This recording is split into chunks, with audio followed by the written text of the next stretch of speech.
ಮೊನ್ನೆ ನಡೆದಂಥ ಸುಪ್ರೀಂ ಕೋರ್ಟ್ನ ಆದೇಶದನ್ವಯ ಕರ್ನಾಟಕ ಸರ್ಕಾರ ಮಾನ್ಯ ಮುಖ್ಯಮಂತ್ರಿಗಳಾದಂಥ ಸನ್ಮಾನ್ಯ ಸಿದ್ದರಾಮಯ್ಯನವರು ಮೀಸಲಾತಿಯನ್ನು ಸರಿಸಮಾನವಾಗಿ ಹಂಚಲಿಕ್ಕೆ ಬಹಳ ಒಂದು ದಿಟ್ಟ ನಿರ್ಧಾರವನ್ನು ಕೈಗೊಂಡು ಯಾರಿಗೂ ಅನ್ಯಾಯದ ಆಗದ ರೀತಿಯಲ್ಲಿ ಅದನ್ನು ಹಂಚಿಕೆ ಮಾಡಿದ್ದಾರೆ. ಆ ಹಿನ್ನೆಲೆಯಲ್ಲಿ ಕರ್ನಾಟಕದ ಗಡಿ ಭಾಗವಾದಂಥ ಚಿಕ್ಕೋಡಿ ಶೈಕ್ಷಣಿಕ ಜಿಲ್ಲೆಯ ವತಿಯಿಂದ ಚಿಕ್ಕೋಡಿ ಶೈಕ್ಷಣಿಕ ಎಲ್ಲ ದಲಿತ ಸಮುದಾಯಗಳ ಪರವಾಗಿ ಅವರಿಗೆ ನಾವು ಅಭಿನಂದನೆಗಳನ್ನ ಸಲ್ಲಿಸಲಿಕ್ಕೆ ಇಷ್ಟಪಡ್ತೀನಿ. ಅದೇ ರೀತಿ ನಾವೇನು ಇವತ್ತಿಗೆ ಹೇಳ್ಕೊಳ್ತೀವಿ ಎಡಗೈ ಮತ್ತು ಬಲಗೈ ಅನ್ನುವಂಥ ನಿಟ್ಟಿನಲ್ಲಿ ಎಲ್ಲ ಹೋರಾಟಗಾರರಿಗೂ ಎಲ್ಲ ನಾಯಕರುಗಳಿಗೆ ಇನ್ನೊಮ್ಮೆ ನಮ್ಮ ಎಲ್ಲ ದಲಿತ ಮುಖಂಡರ ಪರವಾಗಿ ಅವರಿಗೆ ನಾವು ಅಭಿನಂದನೆಗಳನ್ನು ಸಲ್ಲಿಸ್ತಾ ಈಗೇನು ಒಳ ಮೀಸಲಾತಿಯನ್ನು ಹಂಚಿಕೆ ಮಾಡಿದ್ದಾರೆ ಅದು ಅತಿ ಶೀಘ್ರ ಇಂಪ್ಲಿಮೆಂಟ್ ಆಗಬೇಕನ್ನುವಂಥ ಹಿನ್ನೆಲೆಯಲ್ಲಿ ಮತ್ತು ಇದರ ಸಾಧಕ ಬಾಧಕಗಳನ್ನು ಕುರಿತು ಚರ್ಚೆ ಮಾಡಲಿಕ್ಕೆ ಹೈದರಾಬಾದ್ ಕರ್ನಾಟಕ ಮತ್ತು ಉತ್ತರ ಕರ್ನಾಟಕ, ನಾವೇನು ಕಿತ್ತೂರು ಕರ್ನಾಟಕ ಅಂತ ಹೇಳ್ತೀವಿ, ಈ ಜಿಲ್ಲೆಗಳನ್ನು ಒಳಗೊಂಡು ಮಧ್ಯ ಕರ್ನಾಟಕದ ಕೆಲವೊಂದು ಜಿಲ್ಲೆಗಳ ಪ್ರತಿನಿಧಿಗಳ ಒಂದು ಚಿಂತನ ಮಂಥನ ಸಭೆಯನ್ನು ನಾಳೆ ದಿನಾಂಕ 7/9/2025 ಹಂಪಿ ವಿಶ್ವವಿದ್ಯಾಲಯದ ಕ್ಯಾಂಪಸ್ನಲ್ಲಿ ಹಮ್ಮಿಕೊಂಡಿದ್ದೇವೆ. ಈ ಹಿನ್ನೆಲೆಯಲ್ಲಿ ನಮ್ಮ ಚಿಕ್ಕೋಡಿ ಶೈಕ್ಷಣಿಕ ಜಿಲ್ಲೆಯಿಂದ ಆಯಾ ಗ್ರಾಮದಿಂದ ಎಲ್ಲ ಮುಖಂಡರು ಆ ಒಂದು ಕಾರ್ಯಕ್ರಮದ ಪಾಲ್ಗೊಳ್ಳಲಿಕ್ಕೆ ನಾವು ಇವತ್ತು ಸೇರಿ ಅಲ್ಲಿಗೆ ಪ್ರಯಾಣವನ್ನು ಬೆಳೆಸ್ತಾ ಇದ್ದೀವಿ. ಸೊ ಮೇಲೆ ಉದ್ದೇಶಪ್ಪ ಅಂತಂದರೆ ಚಿಂತನ ಮಂಥನ ಅಂದರೆ ಈಗ ಇಲ್ಲಿವರೆಗೆ ಕೇವಲ 17% ಎಲ್ರಿಗೂ ಅದನ್ನು ಸರಿಸಮಾನಾಗಿ ಕೊಡಲಿಕ್ಕೆ ಆಗಿಲ್ಲ.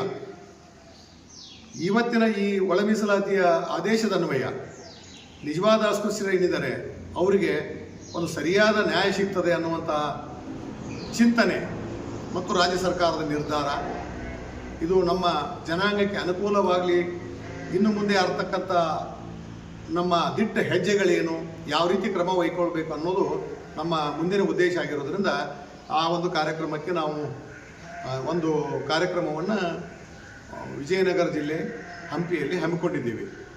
ಅದಕ್ಕೆಲ್ಲರಿಗೂ ಕೂಡ ಈ ಕಾರ್ಯಕ್ರಮಕ್ಕೆ ಏನು ಗಡಿ ಭಾಗ ಅಥವಾ ಹೈದರಾಬಾದ್ ಕರ್ನಾಟಕ, ಮಧ್ಯ ಕರ್ನಾಟಕ ಭಾಗದ ಜನರು ಯಾರಿಗೆ ಅನುಕೂಲ ಆಗ್ತದೆ ಅವರು ನಾಳೆ ಬೆಳಿಗ್ಗೆ ಅಂದರೆ 7/9/2025 ಹಂಪಿ ವಿಶ್ವವಿದ್ಯಾಲಯದ ಕ್ಯಾಂಪಸ್ನಲ್ಲಿ ಉಪಸ್ಥಿತರಿರಬೇಕು ಅಂತ ಈ ತಮ್ಮ ಮುಖಾಂತರ ನಾನು ವಿನಂತಿ ಮಾಡಿಕೊಳ್ತೇನೆ.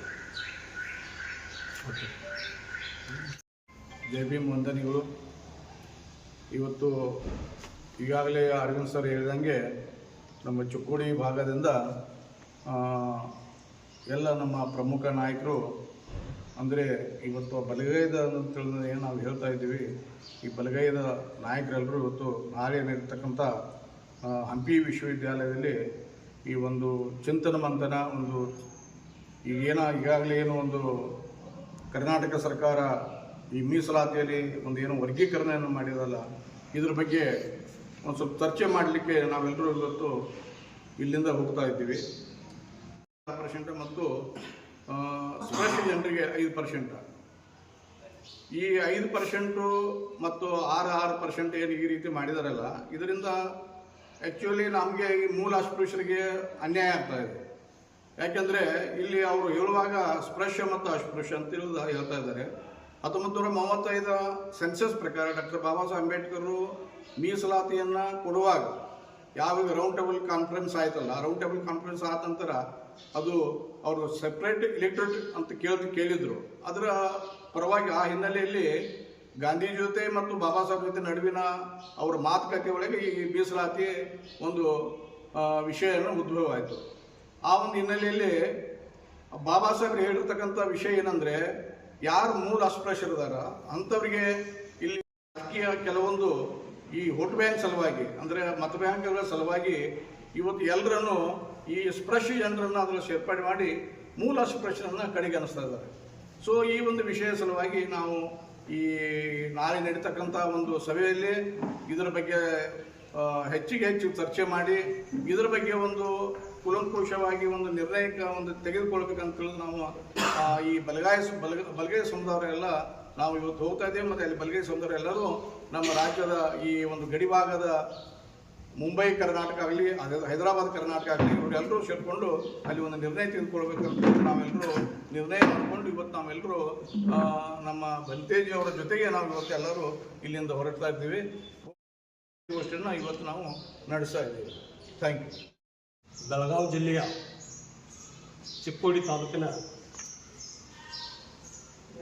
ಛಲವಾದಿ ಸಮುದಾಯದ ಮುಖಂಡರ ಅರವಿಂದ್ ಗಟ್ಟಿ ಅವರ ನೇತೃತ್ವದಲ್ಲಿ ಇವತ್ತು ನಾವು ನಾಳೆ ನಡೆಯುವ ಹಂಪಿಯಲ್ಲಿ ಛಲವಾದಿ ಸಮುದಾಯದ ಮುಂದಿರುವ ಸಮಸ್ಯೆ ಮತ್ತು ಸವಾಲುಗಳ ಕುರಿತು ಒಂದು ವಿಶ್ವವಿದ್ಯಾಲಯದಲ್ಲಿ ಇರ್ತಕ್ಕಂಥ ಒಂದು ಸಭೆಗೆ ನಾವೆಲ್ಲರೂ ಇವತ್ತು ಹೊರಡ್ತಾ ಇದ್ದೇವೆ. ಇದೇ ಮುಖಾಂತರ ಮುಂದಿನ ದಿನದಲ್ಲಿ ಸಹಿತ ನಾವೆಲ್ಲರೂ ದಲಿತರು ಜಾಗೃತರಾಗಬೇಕಾಗಿದೆ.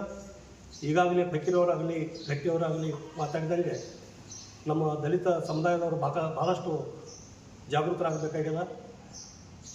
ಕೆಲವೊಂದು ಷಡ್ಯಂತ್ರದಿಂದ ನಮ್ಮನ್ನು ತುಳಿತುಕೊಳ್ತಕ್ಕಂಥ ಸಮಸ್ಯೆಗಳು ನಿರ್ಮಾಣ ಮಾಡ್ತಿದ್ದಾರೆ. ಕಾರಣ ಈಗ ಈ ಮುಖಾಂತರ ನಾವೆಲ್ಲ ದಲಿತ ಮುಖಂಡರಿಗೆ ಜಾಗೃತರಾಗಿ ಮತ್ತು ಎಲ್ಲರೂ ಕೈ ಜೋಡಿಸ್ಬೇಕಂತ ವಿನಂತಿಸುತ್ತಾ, ಈಗ ಒಂದು ಪ್ರಸ್ತುತ ವಿಷಯದಲ್ಲಿ ಏನಪ್ಪ ಅಂತಂದ್ರೆ ಮರಾಠ ಸಮುದಾಯದ ಸಹಿತ ಒಂದು ರಿಸರ್ವೇಷನ್ ಬೇಡಿಕೆ ಇಟ್ಟಿದ್ರು. ನಮ್ಮ ಕರ್ನಾಟಕ ರಾಜ್ಯಾದ್ಯಂತ ನಾವು ದಲಿತರ ಮುಖಂಡರ ಪರವಾಗಿ ಅರವಿಂದ್ ಗಟ್ಟಿಯವರ ಒಂದು ಮಂಡಳದ ಪರವಾಗಿ ನಾವೊಂದು ವಿನಂತಿ ಮಾಡ್ತೀವಿ ಸರ್ಕಾರಕ್ಕೆ, ಮರಾಠ ಸಮುದಾಯದ ಸಹಿತ ಮೀಸಲಾತಿಯನ್ನು ಕೊಡಬೇಕಂತ ಈ ಮುಖಾಂತರ ಹೇಳಿ ನನ್ನ ಮಾತು.